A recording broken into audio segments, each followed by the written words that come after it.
Hello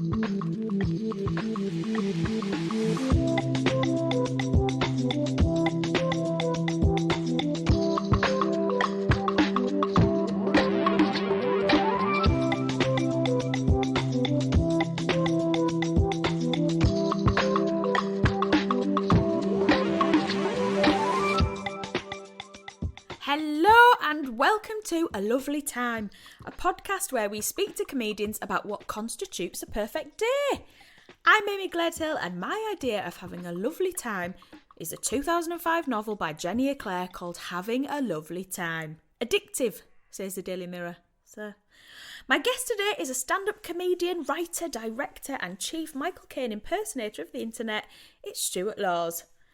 Let's do it then, shall we? Hey? Shall we? Let's have a lovely time. Stuart Laws, Jesus Christ. Yeah. I knew you'd be on here one day, but didn't expect the day to come so soon. Yeah, well, you should be over all your bookings, I guess. But, No, joking. It's a pleasure to have you. Thanks for doing this. well, no, you have to reach out sometimes and you have to do the, connect with the northern audience as best you can. Would you describe yourself as middle or upper class? Upper. Upper, yeah. Yeah, very, very upper. What age were you when you first hit a butler? Well, in my family, we started it young, obviously. And so my mum pushed her heaving stomach full of baby up to the butler and said, "Go on, sunshine." Well, I didn't say "go on, sunshine." Obviously, I actually betrayed myself there by saying "go on, sunshine." But you're translating it for me so I can understand. Yeah, so you understand. Yeah, I am get actually it. very good. I did a lot of class exchange. So it's Ooh. so when you're upper class like me and you went to all the schools that I went to, you get to spend some time with someone from the lower working class, and then they come and spend time with you, and you learn their language, they learn your language. Yeah, it's really nice. Oh, that's really for good. them, not for me. I hated it. Yeah. Whereabouts did you go? I went to Ipswich. Oh, yeah. Is that a place? Yeah, it's a nice place. in Ipswich. It's probably quite nice, actually. Yeah, it's fine. I went from Slough to Ipswich. Oh, wow. the classic journey, the classic pilgrimage. The upper class Slough to the lower working class Ipswich. And are you still in contact with the exchange with student?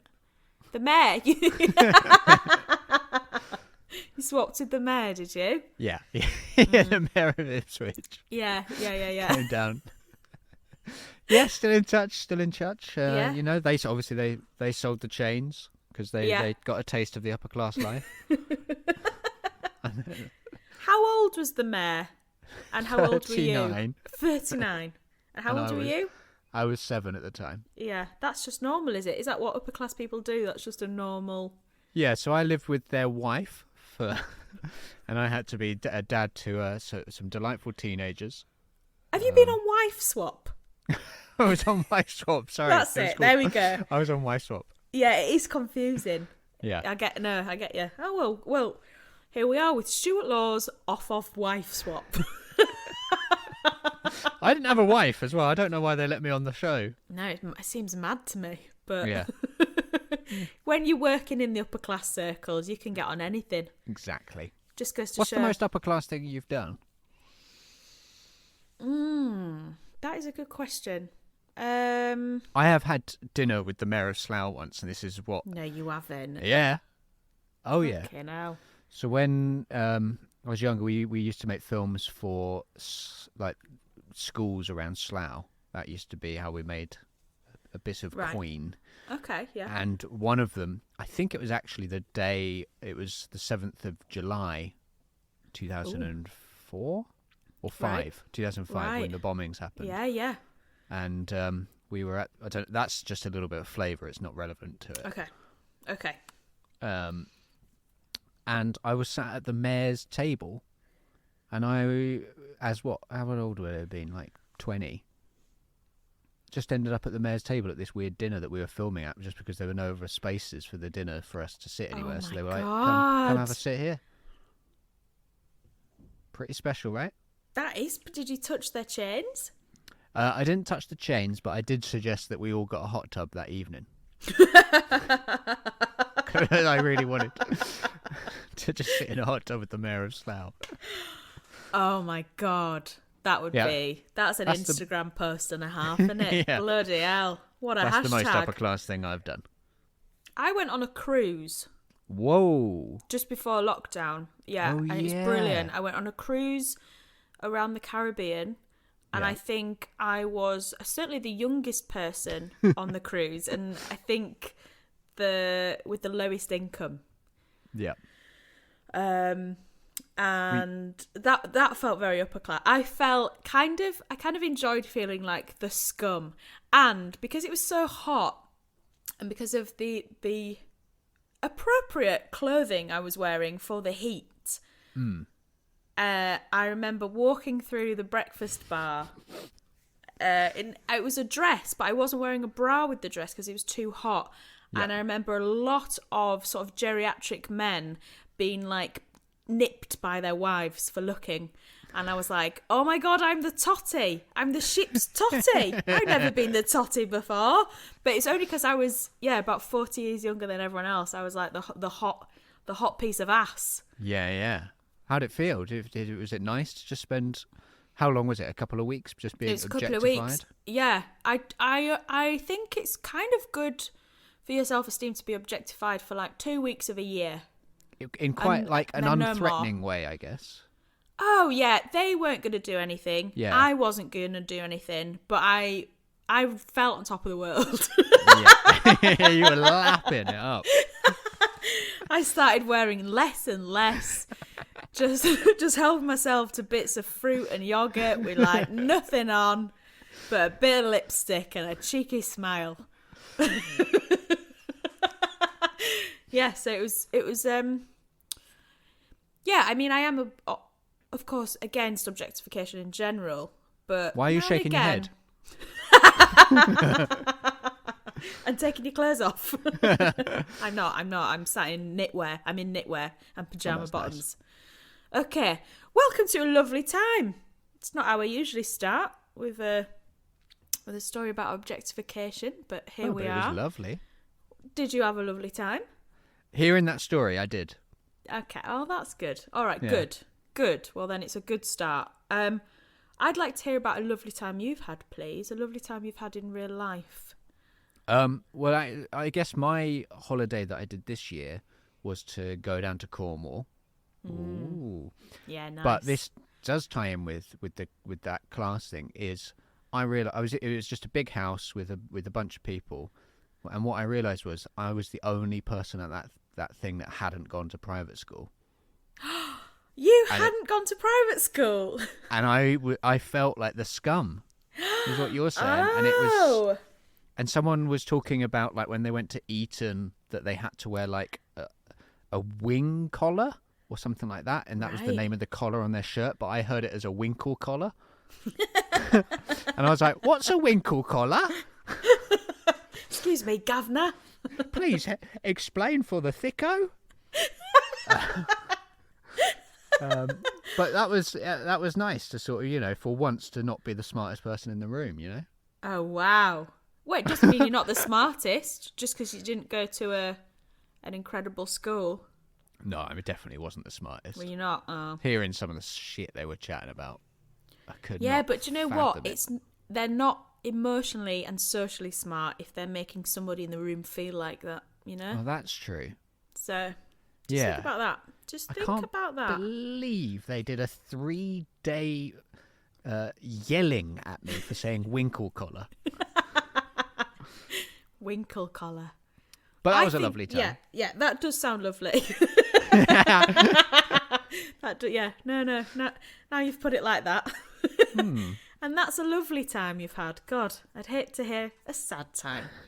But let's build your perfect day, okay? Okay. So anything goes, all right? Yeah. So let's find out where you're going to wake up. Where in the world are you waking up? Well, I've got a really good bed. Okay. I like it's a super king size, and the mattress is it's too big. In like a genuine, like if I sleep on the far side of it, it is a bit. When I wake up, I'm like, I can sometimes be like, oh no, I'm starting my day off with a journey. Right, I get an Uber to the other side of my bed. And so that can delay me getting out of bed sometimes, just literally having to haul myself across a bed. But that is nice if you want to do that for your day. Because I think my ideal, it's difficult, isn't it? Because sometimes you're like, oh, I want to wake up and I want to go out for a run and start my day like that. And then sometimes you think... I mean, I don't, but yeah, sure. Have you never done that? I bet some people do. I've never gone... I have gone for a run. Yeah. I've never woken up and gone for a run. You see, the problem is I do park run, which starts at 9 a.m. on a Saturday. Why? Yeah, but I do it because at the end I can have a nice latte and hang out with my friends. You could do that anyway. They wouldn't let me unless I do the running beforehand. Yeah, fair enough. No, I get that. I respect that. So would you do that? Would that be... I bet... Do you know what? I bet you feel amazing after a run. You see, that's I bet thing. if your body likes running, my body, I'm asthmatic and I'm unfit, and with a bust of this size, running is not a nice experience. But I bet if your body was like adept at running, and you had a good bloody run, I bet you'd feel amazing. Your body is adept at sashaying through a dining room on a cruise ship. Getting attention from old perverts. I'd say that the best day really is a double bill day, because I want to have like a Saturday where I've done a ridiculous amount of like exercise. So maybe I've done a run, I've played a football game, maybe I've been to the gym as well. A three for a day. But then the Sunday is absolutely a stay inside, don't do anything, watch football on the TV, listen to some nice music, that sort of thing. Can I have 2 days? Okay. I mean, I guess you can. Sure. You're in charge. Why not? I'm the judge. You can have. You can have 2 days. You can have a so weekend. Day one. Yeah. Wake up 8:30. Go do a park run, 5 kilometers. Maybe I get a PB. Oof. Maybe. Oh yeah. Great. I've got the PB. I'm having a latte. I'm having some nice breakfast. I'm chatting with my friends. What's that? I've got to leave because I've got to go and play football. Yeah. I'm having a great time. I'm kicking the ball around. I get an assist. I don't get a goal. I just get an assist. Very, very noble. Yeah.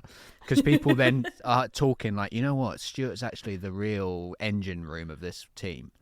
Have a little look. Everything goes through him. Then I'm off to the gym. I'm pumping some serious iron. People are saying to me, my God, how did that guy get so strong? And then I'm like, right, I'm jumping in the shower because I'm going out. I'm going to get trashed. I'm taking all that good work and I'm getting hammered. Yeah. At the theatre. What are you I'm drinking? Shouting out. Whiskey. I'm drinking whiskey. We've had a lovely whiskey together. I'll have a whiskey. I'll have a Prosecco. I'll have a little Prosecco whiskey cocktail. Oh, ooh la la. I don't know if that's a thing. Would you do that? I'd do that. Yeah, sounds nice actually. I think Chambord is the secret to a good drink. Ooh. Do you know Chambord? I love the little bottles. Yeah, little round it's so bottles. fancy. Look like perfume. Yeah. Chuck that into any drink, I think, and you've improved the drink. Coffee? Yeah, I think so. What is it? Like a raspberry cherry, or what is it? I think it's raspberry. Yeah. I can't see any drink that wouldn't go well with. I think you put that Maybe, on ice cream. Maybe kombucha? Yeah. Fair. Yeah. I've thought about all the options, and yes, great. You are correct. It goes with every drink. Well done. Go out, get hammered, ruin the play, that I'm watching. An inspector calls. Yep. When's the inspector arriving? And then go home, get to sleep, wake up. I'm in a cabin in the middle of nowhere. There's snow everywhere. Oh, yes. Get the fire going. It's toasty, it's warm. Maybe there's a little hot tub that I can just sit in. Have a nice coffee. That would be nice. Yeah. And then that's my day. Someone delivers a roast, and it's a perfect roast. And Great. no one watches me eat it. That's the crucial thing. I don't want anyone seeing the state I'm in and how I'm eating it. Gravy sloshing against the walls. It looks like a massacre. It's horrible. I'm not getting my cleaning deposit back. But it's worth it. Yeah. Wow. Oh, that's brilliant. And then after the roast, what happens? Are you a napper? Are you a full tummy napper? Or are you a walker? No, I would not be going outside at all for that second day. I got all my exercise done the previous day, and I'm still buzzing off of that. That assist has really got you through. That's all. I've texted 18 people about it. 3 paragraphs explaining the entire assist. Yeah. Yeah. Yeah. Then great. what I'm doing is I'm literally just watching Tottenham Hotspur on TV, and we win, and I'm popping on a film on a huge TV. That's it. Oh, this is good. All right, so who's Tottenham playing? Who would the win be against? Well, ideally it would be like it would be me experiencing for the first time one of the classic wins that we've had over the last, previous few seasons before. Series? Look at me. Oh, wow. Seasons, yeah, series. Yeah. Yeah. Episode 4, Tottenham versus... Ajax versus Tottenham, when we beat them 3-2 in the last second, if I could experience that fresh again, oh my word. Really? But you could experience a new game where you win even more by an even bigger margin. Yeah, but that's not going to happen with Tottenham right now, so... It's your perfect day. Well, if you've magicked yourselves into a cabin in the woods surrounded by snow and you can't conceive that they might get 4 goals, that's bonkers to me. No, because that's what was perfect about that game, is that it was the one goal we needed, and it happened 2 seconds after the end of the game. And so my God. And so they thought they'd won, and then we won. Yeah, you can't fathom it, can you? Look, you're not a huge football fan, but you're starting to be like... This is... Get me involved. Get me on season 4. There's videos Tottenham. of Ajax fans counting down from 10 as it's getting towards the final whistle. And videos as they count 3, 2, 1. And then just complete silence. And then people going... Oh my God. It's amazing. God. And that was to get to the Champions League final, and it's Oh my God. Yeah. I'm going to send you some stuff for this, because I genuinely, we talk about a lovely time, and this is probably, a bad thing about where we are in the world or my mental health, but I will rewatch Spurs reaction videos from that night. Every month I will have rewatched one of the goals or a new angle. There's an angle from high up which shows the entire pitch, and you see the Spurs goalkeeper sprint the entire length of the pitch to celebrate. And it's stuff like that. He shouts at one of the Ajax players on the way, which he obviously had a bit of beef with during the game. And I love it. I love a bit of saltiness. What do you think he shouts, though? Something nice, though, right? Like, oh, never mind. Yeah. Unlucky. I thought you played really well, actually, but that's just the game, isn't it? I'll have a word with the ref, see if we can overturn the result.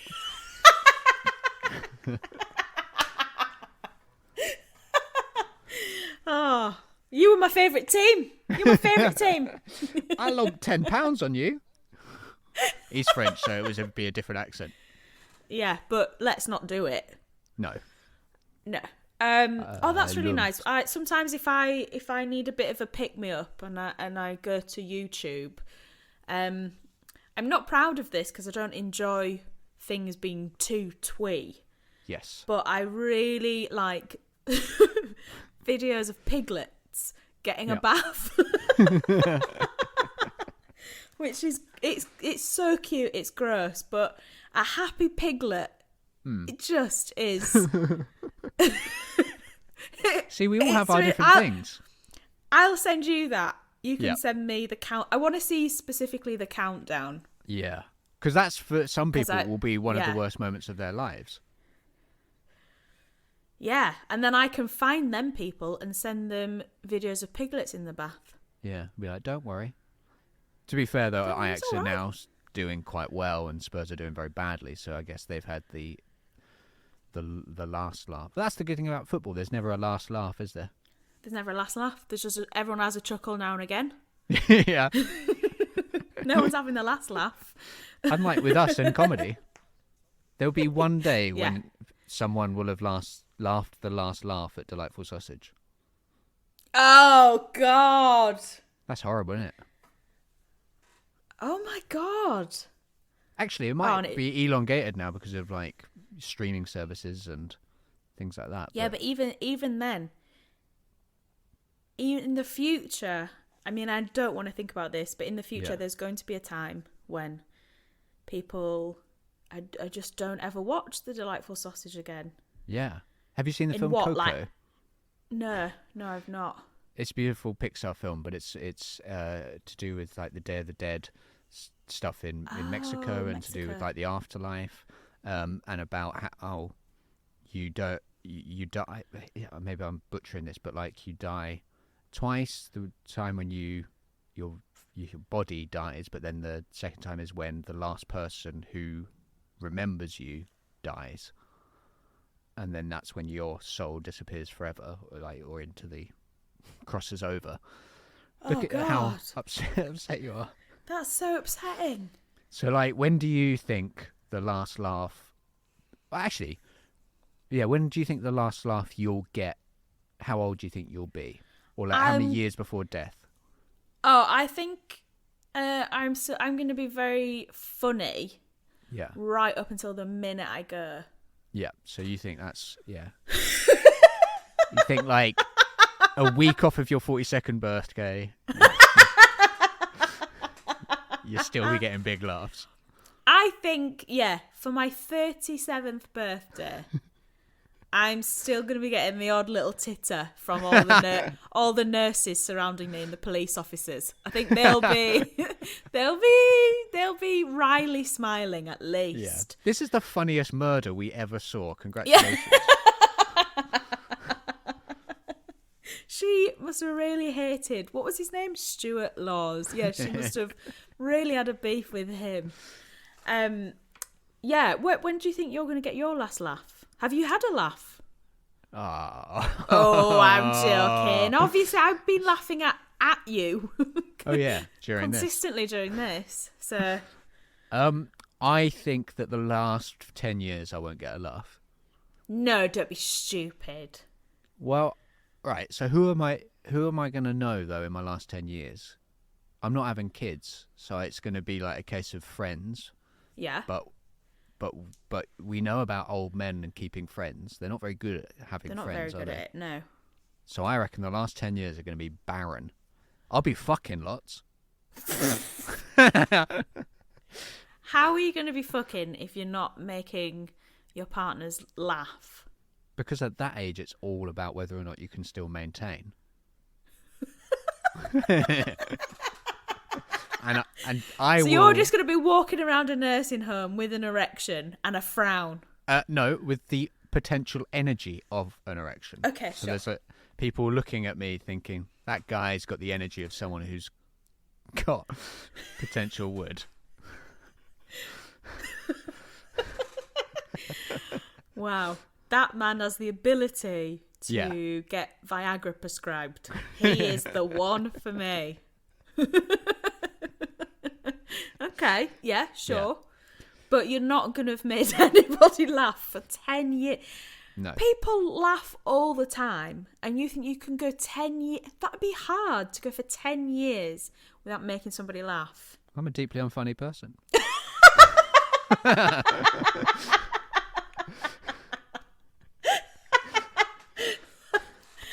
Oh, right. Great. Yeah. What a bold choice of career. Yeah. Wow. Okay. So.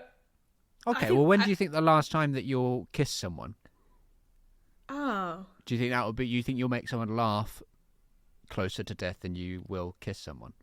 Oh my God. Oh. Yeah, I think I probably will make someone laugh closer to death. I probably haven't kissed anyone for years. Yeah. But when the nurse is putting me down like an old dog with a tumour, Yeah. I'll go, "Oh, your hands are cold," or "Buy me dinner first," and she'll laugh, I'll laugh, and I'll think, "God, I can't believe I haven't kissed anyone for 55 years." It is sad, isn't it? You're just not going to... One day it will be your last laugh or your last kiss, and you just won't, at the time, know it. But you might know it.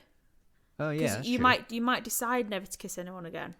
Or if you're like lying on the pavement about to die, and you just say to the bus driver, "Do me a solid, kiss me before I go." You wouldn't just pop a finger in, would you, mate? Just so I know it's the last one. You knocked me down, now lift me up. It's the least you can do, really, innit? Come on. I was only flagging you down to get away from that police officer. And you're listening to A Lovely Time. This is A Lovely Time. So, probably enough about death, I think. Sorry about that. No, don't apologise. As you say, you're a deeply unfunny person. You're not. So what have we got? How are you spending the evening of your second day? So you've not left the cabin. You've had a roast. Oh. What film are you watching? I think something you've seen before, or a new film? If it's to have a properly lovely time, it would have to be probably Back to the Future, I guess. Oh, really? That's such a lovely time, isn't it? You're going to do the trilogy? Oh, yeah, why not? I think not? That's a brilliant trilogy. I've only seen 1 and 2 so far. Really? Yeah. I've only seen them great. Kind of recently as well. No, well, within the last year, I think I've seen them. You'd never seen them before? Never seen them before, no. And how did they feel as an adult? Like loads of it really, really cool. Like super on board. But then the whole thing about his mum trying to fuck him was so peculiar, and it's like, why hasn't this been mentioned? Everyone's like, "Oh, Back to the Future's so cool." No, I just never even heard in passing that it's kind of an incestuous, weird thing going on. Yeah. I thought that would be like a main thing that people would mention about it, rather than like Great Scott.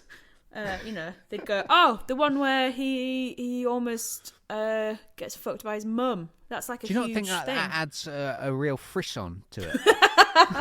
Oh yeah, I enjoyed it so much more for that, obviously. Sorry. But I just didn't expect it. Yes. The 80s, man, they were a different time. They were a very different time, and the 90s.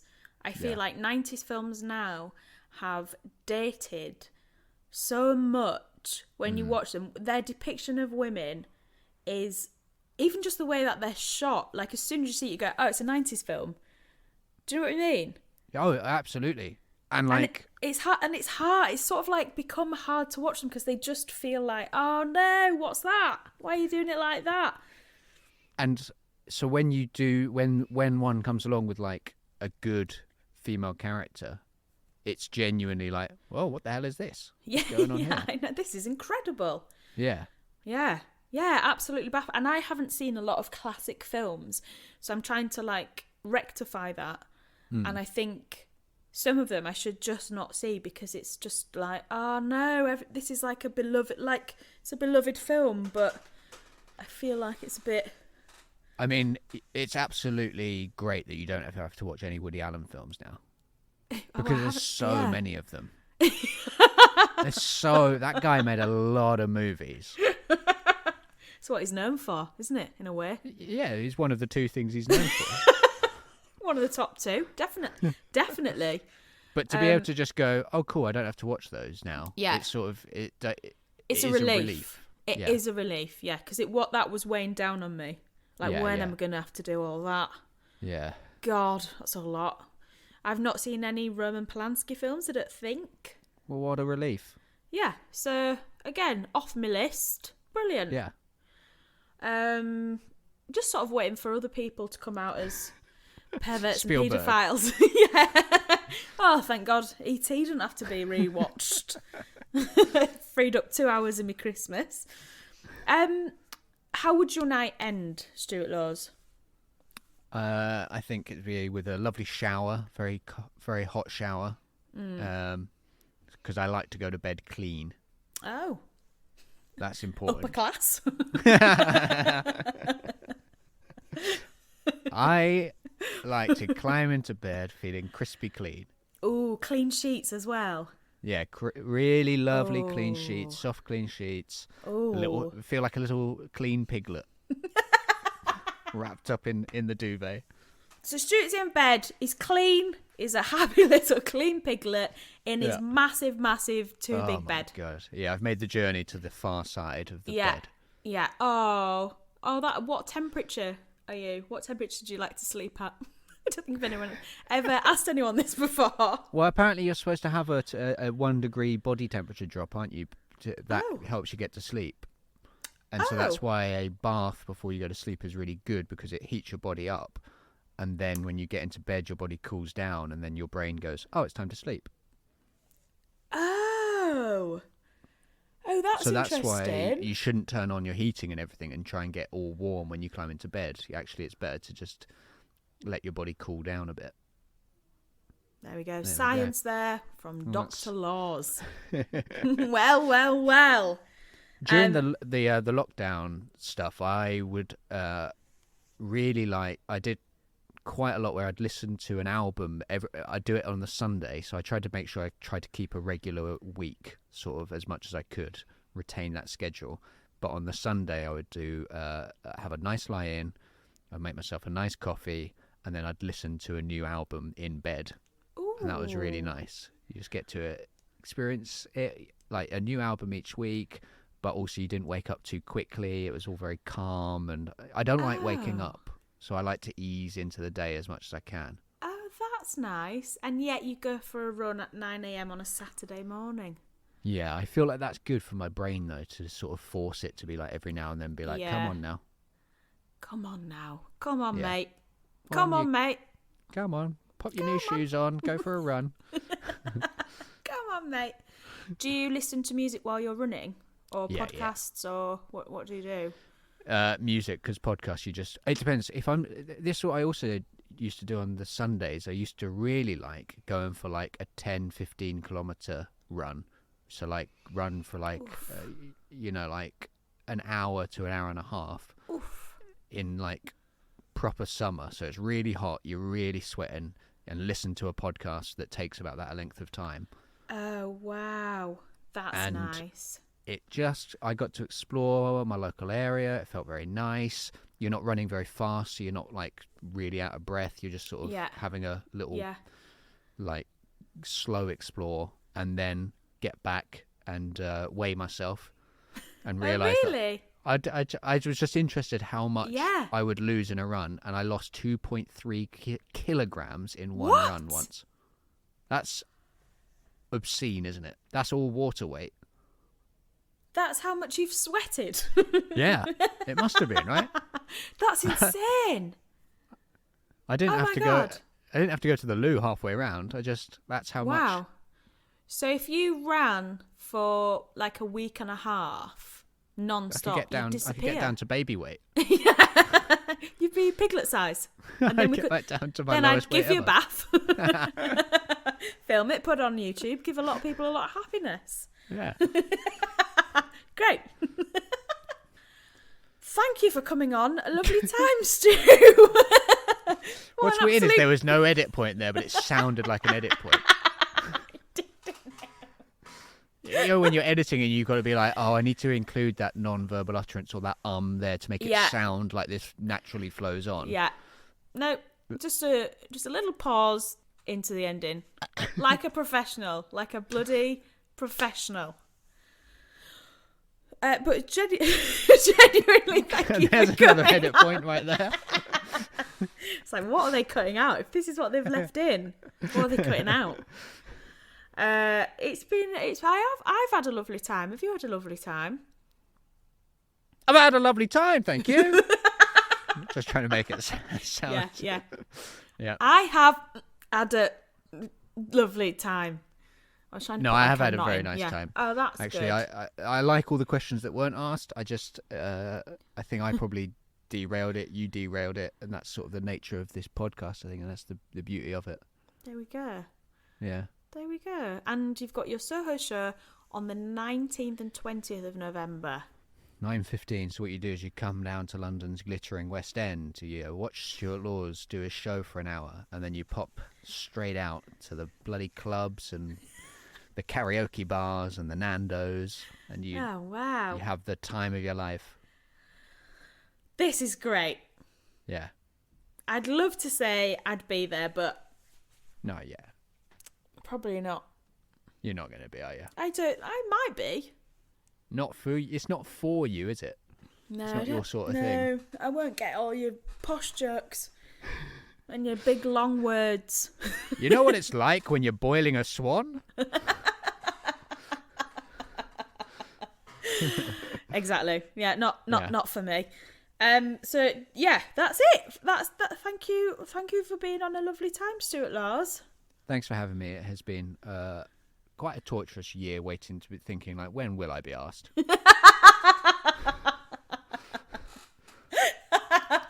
Yes. Well, everyone else was busy. Finally. Yeah. No, that's fine. I've you. got the kit and I'm available. So people are always like, we know we can call Stuart last minute and get him in. Yeah. It's just you haven't got the internet, which I didn't know. It hasn't made it down here. Stuart Laws there, taking the meaning of a lovely time to be, when is the last time you will make anyone laugh before you die? First person to make a perfect day into 2 days. Got to respect that. That's why the rich stay rich. Thanks very much to Stu for being available at the last minute, and to you for listening. It was a lovely time indeed. We'll be back for another one next week, and we'll be back live in Manchester on Saturday the 4th of December with Jordan Brooks, Alison Spittle, Erin Tett and me, so get your bloody tickets. Thanks for coming down. Bye!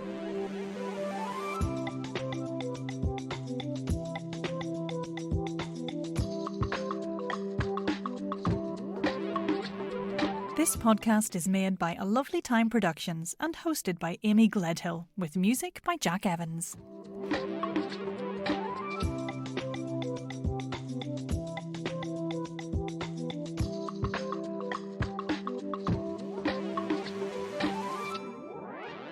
I'm so glad that Rimming's made it to Cumbria.